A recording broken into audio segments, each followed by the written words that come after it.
Donc vous êtes une astrologue francophone, on peut dire. Oui, bien sûr, oui, Vous oui. êtes entre la Suisse, enfin le Canada, Non, non, indirectement. Montréal, à Montréal. Les Irsiques sont des Suisses, donc oui. vous avez... Une Suisse s'est établie à Montréal et moi j'ai appris avec ses élèves, Michel Philippon et Nicole Chenu. C'est cela, oui. Alors est-ce qu'ils ont...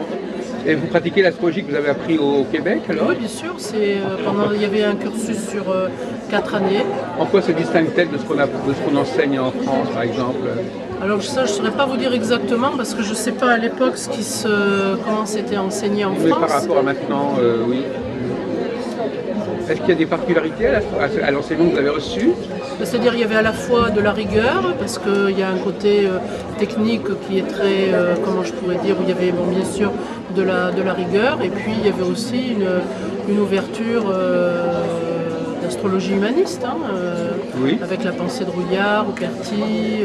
C'est ce mélange qui vous Arroyo. intéresse en astrologie? C'est pas un mélange, c'est un apport, un enrichissement, hein, parce que chaque tradition, chaque auteur, à partir du moment où les gens ont travaillé, c'est intéressant de voir leurs travaux, de voir notamment l'aspect astro-psychologique. Travailler Quand vous dites astropsychologique, ça s'oppose à quoi? Ça s'oppose à l'astrologie prévisionnelle? Non, moi je ne fais pas d'opposition. C'est un, comment je pourrais dire, c'est un enrichissement. Il n'y a pas une, comment je pourrais dire, c'est pas forcément meilleur. C'est le chemin que moi j'ai suivi, hein, mais ça ne me met pas en opposition avec ceux qui ont travaillé avec d'autres auteurs. Hein. Comment vous définir, si on vous demandait comme ça, de manière naïve, de définir l'astrologie, qu'est-ce que vous diriez? À quoi elle sert l'astrologie? Une découverte, une connaissance de soi. En tant qu'individu. En tant qu'individu, ça permet de comprendre le sens de sa vie, le sens des difficultés, comment leur donner du sens. Voilà, toutes ces... Vous êtes intéressé par ce qu'on appelle l'astrologie karmique, par exemple? Oui, on l'a étudié aussi, sauf que moi je ne mets pas de... Je suis très prudente avec le mot karmique parce que assez souvent en Occident il y a une résonance négative, c'est-à-dire que dans le karma on a fait, nous occidentaux, assez souvent un raccourci ou une transposition avec la fatalité, avec la punition, avec c'est ma croix, alors qu'en fait quand on s'intéresse par exemple au bouddhisme où on nous parle de karma, il y a une ouverture qui est quand même... Il y a le karma, mais il y a le dharma, donc il y a aussi, là aussi un travail sur soi à faire.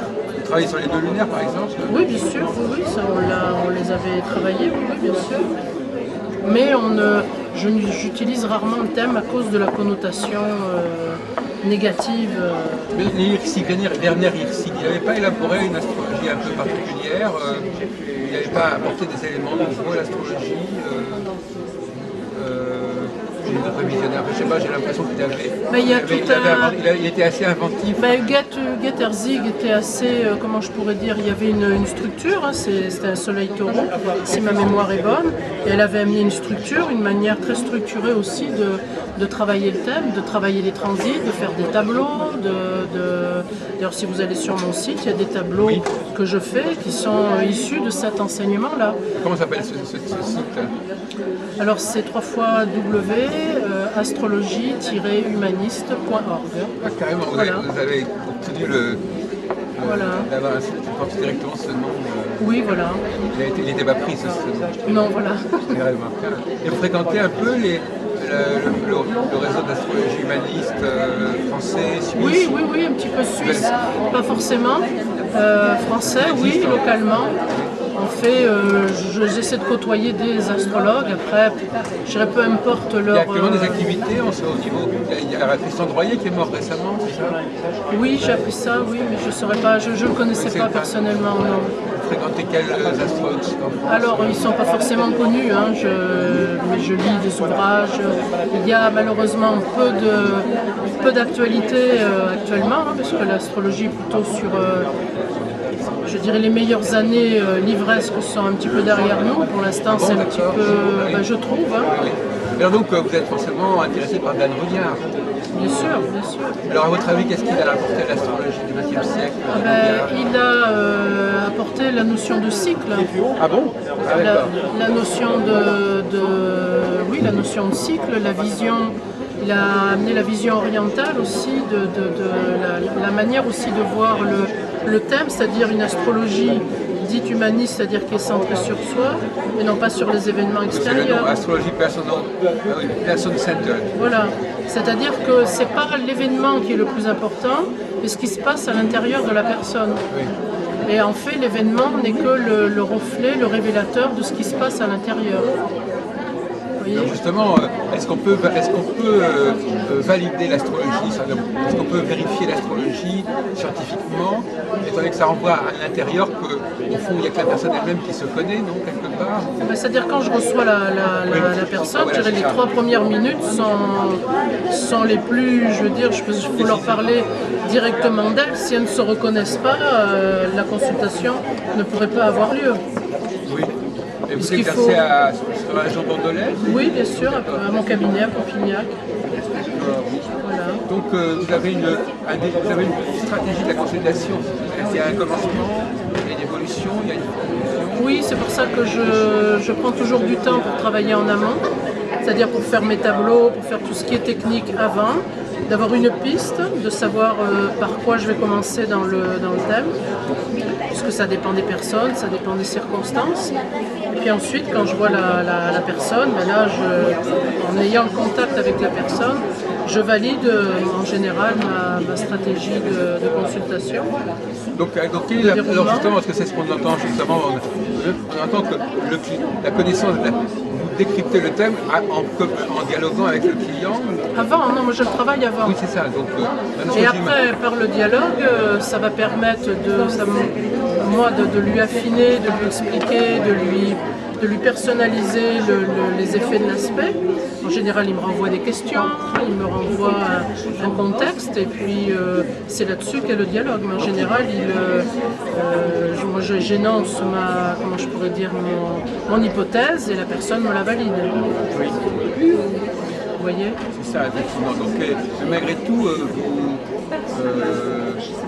on ne peut pas interpréter un thème sans avoir un dialogue avec la personne, à votre avis? Ben, moi, je préférerais pas, parce que sinon,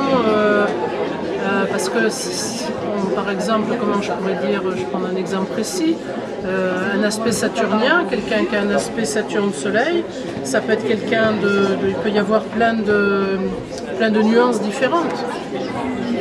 Et c'est comme les nuances d'une couleur, on peut partir du rouge vif et arriver au rose pâle. Donc l'être est où?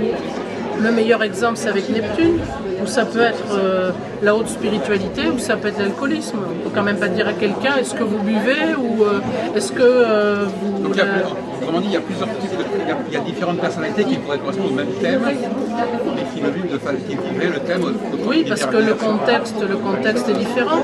Par exemple, une lune Uranus, on ne va pas la vivre de la même façon si on est une occidentale ou si on est une afghane, par exemple. Vous voyez, peut-être qu'en Afghanistan, être un peu rebelle, c'est de faire un ourlet de 1 cm plus court. Alors que nous, chez nous, ça serait, on dirait, bon, ben là, quelle est la différence? C'est plus important. Voilà, donc tout est question. Il y a quand même aussi le contexte culturel, l'époque, bien évidemment. Tout ça est...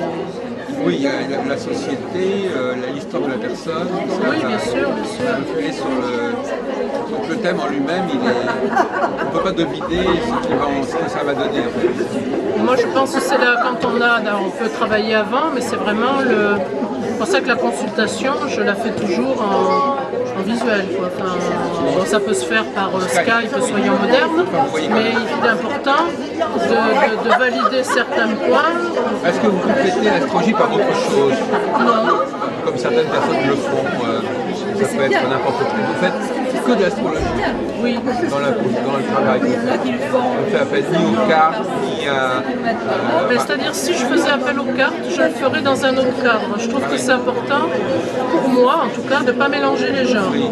Le tarot est complètement, comment je pourrais dire, effondé. Il peut être un outil très puissant. Mais je ne vais pas sortir des cartes pendant que je fais de l'astrologie. Même si le tarot, je trouve ça passionnant. Je trouve que c'est important pour la personne aussi, parce que le public déjà ne sait pas trop comment... c'est pas toujours clair aux yeux du public. Donc je prends déjà cet outil-là principalement. Et la géométrie et la numérologie? Non, ça par contre, non, j'aime pas les chiffres. Ah oui.